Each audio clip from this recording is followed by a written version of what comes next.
ನಾನೇ ರಾಜ. ಗುರುವೆ ಸತ್ವಗುಣ, ತಮೋಗುಣ, ರಜೋಗುಣ ಮತ್ತೆ ಸಾತ್ವಿಕ ಗುಣ, ಇದಕ್ಕೆ ಅರ್ಥ ಕೊಡು ಮೊದ್ಲಿಂದ. ಸತ್ವಗುಣದನು ಸನ್ಯಾಸಿ, ಶರಣ, ಯಾರ್ದು ತಿಮ್ಮನಲ್ಲ, ಒಳ್ಳೆದು ಹೇಳನು, ಶಾಂತಿ ಗುಣಪುರುಷ. ಸತ್ವಗುಣದನು. ರಜಾಗುಣದನದನಲ್ಲ, ನಾನೇ ರಾಜಲೇ, ಈ ಲೆಕ್ಕ ಇದೋಟ್ನು ನಾನೇ ಆಳನು, ನನ್ನ ಸಮಾನ ಯಾರು ಕಳಲೇ, ನಾನೇ ಸೂರ್ಕಣಲೇ ಅಂತಾನೆ ರಜಾಗುಣದನು. ರಜಾಗುಣದನು.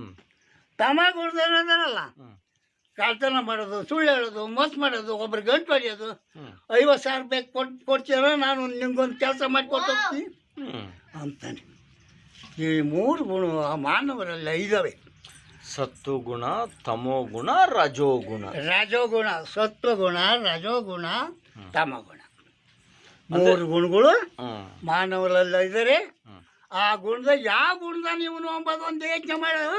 ಸ್ವಲ್ಪ ನನಗೆ ಯಾಕಂದ್ರೆ ಇದರಲ್ಲಿ ಇವನು ಇಲ್ಲವೆಲ್ಲ ಬೇರೆ ಹೇಳ್ತಿದ್ದಾರೆ, ಪಾಪ ನಮ್ಮ ಗುರುಗಳೇನು ಹೇಳಿಲ್ಲ.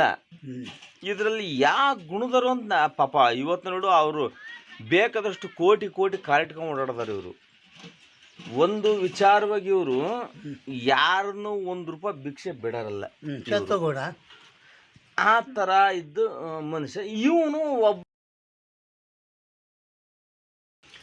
ದುಡ್ಡು ಹಾಕಿರ ಕಣ ಅವ್ರು ನಿನಗೆ ಬೀಜಾಕ್ಷರ ಕೊಡೋದು ಅಂತ ಹೇಳ್ತದಾನೆ. ಒಬ್ಬರಿಗೆ ಮೋಸ ಮಾಡೋನು, ಒಬ್ಬರಿಗೆ ಕಳ್ತನ ಮಾಡೋನು, ಅಂದ್ರೆ ನಾನು ಕಲಿಸಿದ ವಿದ್ಯೆ ನನಗೆ ಉಲ್ಟಾ ಹೊಡಿತೈತಿ.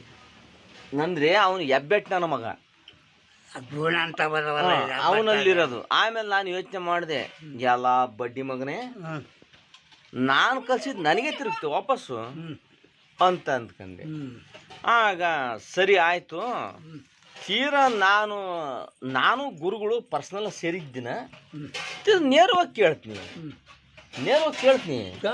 ಏನು ದುಡ್ಡು ಬೇಕೋ ಅಥವಾ ಹೆಂಗೆ ಏನು ಎತ್ತ. ಅವ್ರ ಜೀವನದಾಗೂ ಸತ್ರು ಅವ್ರದ್ದೇ ಬೇಕಾದಷ್ಟು ಕೋಟಿಗಟ್ಟಲೆ ಕೊಳಿತೈತಿ. ನಮ್ಮಂತ ನಾಯಿನರುಗಳು ಅವರು ಸಮಯ ಬಿದ್ದರೆ ಏನು ಬೇಕಾದ್ರೂ ಸಾಕ್ತಾರೆ, ಹೀರೋ ಅಂತ ಹೇಳ್ತಾರೆ. ಸರಿ ಆಯ್ತು ಗುರುವೆ. ಒಂದೇ ಒಂದು ಓಂ ಶಾಂತಿ ನಾಗರಾಜ್ ಗುರುವೆ. ಇಲ್ಲಿವರೆಗೂ ಇದನ್ನ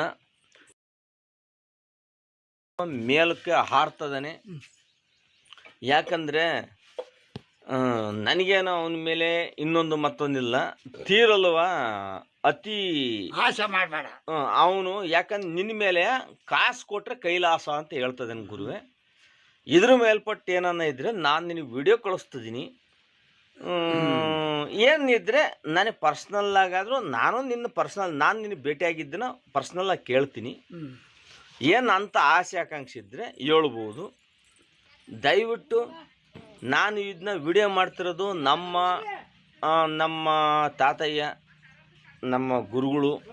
ಆ ಗುರುಗಳು ನೀವು ಹೆಂಗೆ ಗುರುಗಳು, ನಮಗೇನು ಪಾಪ ಇವರು ದೀಕ್ಷೆ ಕೊಟ್ಟಿಲ್ಲ, ಏನು ಹಿಂಗಲ್ಲ ಕಣ್ಲ ಹುಡುಗ, ಹಿಂಗೆ ಹೋಗಲ್ಲ. ಇಂಥ ಒಂದು ಆಧ್ಯಾತ್ಮಿಕ ಅಂಬಮ್ಮನ ಅಥವಾ ಚಿದಾನಂದ ದೂತರು ಇನ್ನೊಂದು ಮತ್ತೊಂದು ಪಾಪ ನಮಗೆ ಗೈಡೆನ್ಸ್ ಕೊಡ್ತಿದ್ದಾರೆ. ಗುರುವೆ, ಲಾಸ್ಟಿಗೆ ಒಂದು ಮಾತೇಳಿ ನಿಮ್ಮ ಹೇಳಿ ಗುರು. ಏನು ಒಂದು ಲೋಕ ಕಲ್ಯಾಣ ಸಮರ್ಪಣಾ ಮಸ್ತು, ಅಥವಾ ಇಲ್ಲಿ ಅವರು ಈಗ ನಿನ್ನನ್ನು ಭೇಟಿ ಮಾಡಿಸ್ತೀನಿ, ಈಗ ಅವರೂ ಬರ್ತಾರೆ.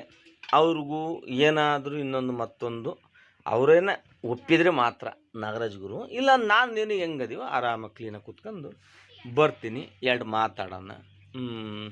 ಒಂದೊಂದು ಆಧ್ಯಾತ್ಮಿಕ ಕೈವಲ್ಯ ನವನೀತ, ಒಂದು ಜ್ಞಾನ ಸಿಂಧು, ದೇವಿ ಪಾರಾಯಣ, ಏನೋ ಒಂದು ಮಾತಾಡೋಣ. ಅಂದರೆ ನಾನು ಕೈವಲ್ಯ ನವನೀತ, ಜ್ಞಾನ ಸಿಂಧು, ದೇವಿ ಪಾರಾಯಣದ ಬಗ್ಗೆ ನನಗೆ ಭಾರಿ ಇಂಟ್ರೆಸ್ಟ್.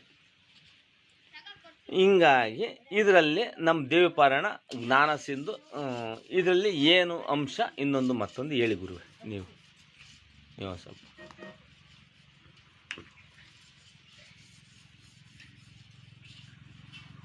ಇನ್ನೊಂದು ಮಾತಾಡ್ತೀನಿ ಕೇಳ್ತೀಯ? ಹೇಳು ಗುರು. ಸತ್ಯವೇ ತಾಯಿ, ಹ್ಞೂ ಜ್ಞಾನವೇ ತಂದೆ, ಧರ್ಮವೇ ಒಡ ಹುಟ್ಟಿದ ಬಂಧುಗಳು ಅಂತ ತಿಳ್ಕ ಹ್ಞೂ ಅಲ್ವೇನಪ್ಪ? ಹ್ಞೂ ನಮ್ಮ ಸತ್ಯ ಏನಾಯ್ತು ಅದ್ ನಡಿಬೇಕೆ ಹೊತ್ತು ಹಾಗೆ ಗಮ ಗುಣಕೋಗಿ ಬಿದ್ದಾಗ ಅದೋಗಚ್ಚಿ ಬೀಳ್ತಂಕಣ ಹೋಗ ಅದೇ ಇರೋದು ಅಷ್ಟೇ. ಓಂ ಶಾಂತಿ ಅಂತ ಹೇಳ್ಬಿಡೋಣ ಲಾಸ್ಟ್ಗೆ. ಓಂ ಶಾಂತಿ ಗುರು. ಓಂ ನಮ ಶಿವಾಯ. ನಮ ಶಿವ. ಅಂಬಮ್ಮ ನಮ್ಮ ಚಿದಾನಂದ ಅವಧೂತರು ಓಂ ಶ್ರೀ ಶಕ್ತಿ ಜ್ಞಾನ ಮಹಾತ್ಮೆ ಅಲ್ಲ ಓಂ ಶ್ರೀ ಶಕ್ತಿ ಮಹಾತ್ಮೆ ಜ್ಞಾನ ಮಂದಿರ ಗುರುಕುಲ. ನಮ್ಮ ನಾಗರಾಜ್ ಗುರೂಜಿ ಇದೇ ನೀವು ಕೊಡ್ತಿರ್ತಕ್ಕಂಥ ಸ್ಥಳದಲ್ಲಿ ಸ್ವಲ್ಪ ಅಕ್ಕಪಕ್ಕ ಕಿಲೋಮೀಟ್ರು ಹೆಚ್ಚು ಕಮ್ಮಿ ಆಗ್ಬೋದು ಬರ್ತಾರೆ. ನೀವು ಆಶ್ರಮದಲ್ಲಿ ಪದಾರ್ಪಣೆ ಮಾಡಿ ನೀವು ಇಲ್ಲಿ ಮನೆ ಒಳಗೆ ಪಾಪ ಒಂದು ಗುಡಿಸ್ಲೊಳಗೋ ಎಲ್ಲೋ ಇದ್ದೀರಾ, ಅಲ್ಲಿ ಬಂದು ಎಲ್ಲ ಜ್ಞಾನ ಬೋಧನೆ ಮಾಡು ಗುರುವೆ ಅಂತ ನಾನು ನಿನ್ನಲ್ಲಿ ಕಳಕಳಿ ಮನವಿ ಮಾಡ್ಕೊಳ್ತೀನಿ. ನಮ ಶಿವಾಯ. ಹಾಂ. ಆಮೇಲೆ ಯಾರೇ ಬಂದ್ರು ಅಲ್ಲಿ ಯಾವುದೇ ತಲುಪು ಗಾಂಜಾ ಅಫೀಮು ಇನ್ನೊಂದು ಬೀಡಿ ಸಿಗರೇಟು ಸೇದಂಗಿಲ್ಲ ಯಾರೇ ಬಂದರು. ಆಮೇಲೆ ಒಟ್ಟು ಮಟನ್ನು ಚಿಕನ್ನು ಇಲ್ಲ ಆ ವಿಚಾರದಲ್ಲಿ. ಎದ್ದು ಅದ್ರಾಗೆ ಮುಲಾಜಿ ಎಲ್ಲ ಎದ್ದು ನಡೀರಿ ನೀವು ಹೊರಕ್ಕೆ ಅಂತ ನಾವು ಹೇಳ್ತೀವಿ. ಅದಿರಲಿ ಸರಿ. ಓಂ ನಮ ಶಿವಾಯ.